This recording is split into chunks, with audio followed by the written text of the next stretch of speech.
सुबह 7 बजे अपना वोटिंग स्टार्ट होता है। वोटिंग स्टार्ट होने के बाद वोटर जब बूथ में आता है तब पोलिंग ऑफिसर एक उस वोटर की आइडेंटिफिकेशन करते हैं। यह आइडेंटिफिकेशन आइदर इपिक नहीं तो इलेक्शन कमीशन ने जो दूसरे डॉक्यूमेंट्स बताए गए हैं उस डॉक्यूमेंट से आधार से करते हैं।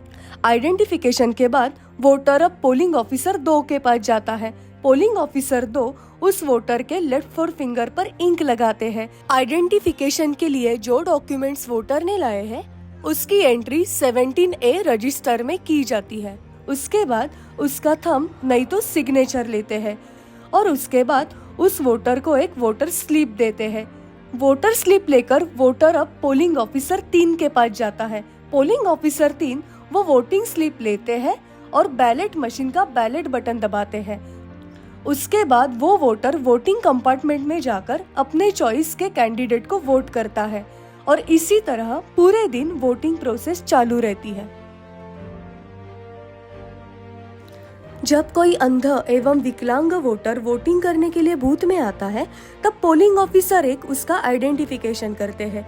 आइडेंटिफिकेशन होने के बाद प्रिसाइडिंग ऑफिसर कंपेनियन का डिक्लेरेशन लेते हैं। डिक्लेरेशन लेने के बाद पोलिंग ऑफिसर 2 उस वोटर के लेफ्ट फोर फिंगर पर इंक लगाते हैं और उस कंपेनियन के राइट फोर फिंगर पर इंक लगाते हैं और वोटर को वोटर स्लिप देते हैं। अब यह वोटर पोलिंग ऑफिसर 3 को यह स्लिप देता है और उस कंपेनियन के सहायता से वोटिंग कंपार्टमेंट में जाता है और वोट करता है। इस वोटर की एंट्री हम फॉर्म नंबर 14A में करते हैं।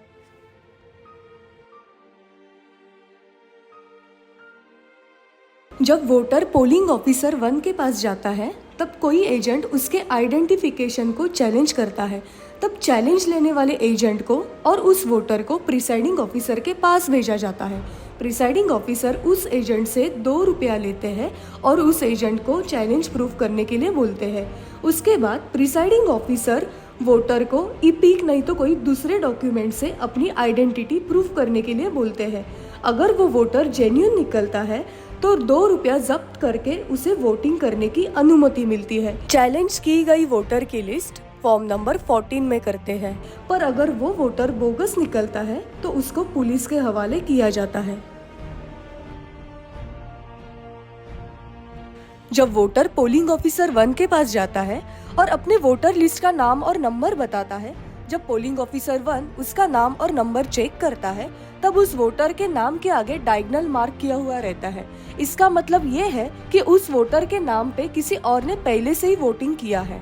तब उस वोटर को प्रिसाइडिंग ऑफिसर के पास भेजा जाता है। प्रिसाइडिंग ऑफिसर उसका आइडेंटिफिकेशन करते हैं। आइडेंटिफिकेशन के बाद अगर प्रिसाइडिंग ऑफिसर को ये वोटर जेन्युइन लगता है तब उसकी एंट्री फॉर्म नंबर 17A में ना करके फॉर्म नंबर 17B में करते हैं और उसको टेंडर बैलेट देते हैं। उस बैलेट पेपर के सहायता से वोटर वोटिंग कर सकता है।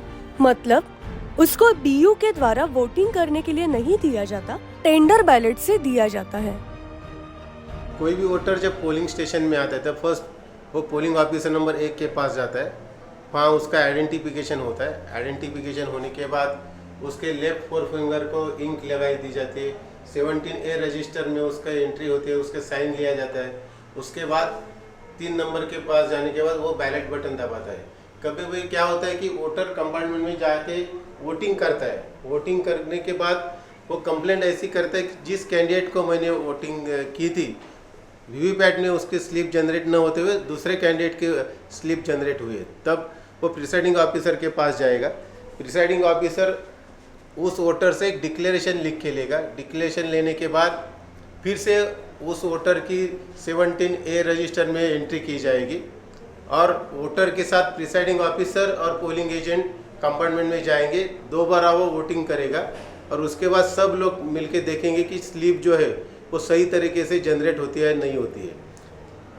जनरली आज तक ऐसा एक भी इंसिडेंस नहीं कि जहां वोटर स्लिप गलत जनरेट हुई है, लेकिन स्लिप गलत जनरेट हुई तो वोटिंग स्टॉप की जाती है।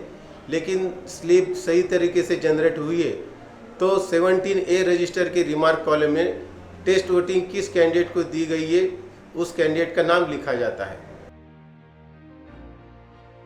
कभी कभी कोई वोटर जब बूथ में आता है तो दिखने में 18 ईयर से छोटा लगता है, लेकिन उस वोटर का नाम अपने वोटर लिस्ट में रहता है तो वोटर का आइडेंटिफिकेशन रेगुलर तरीके से करना पड़ता है। आइडेंटिफिकेशन होने के बाद उस वोटर से हम एनेक्सर 10 में डिक्लेरेशन लेते हैं। डिक्लेरेशन लेने के बाद रेगुलर तरीके से उसे हम वोटिंग करने देते हैं और उस वोटर का लिस्ट जो है तो एनेक्सर 11 में हम बनाते हैं।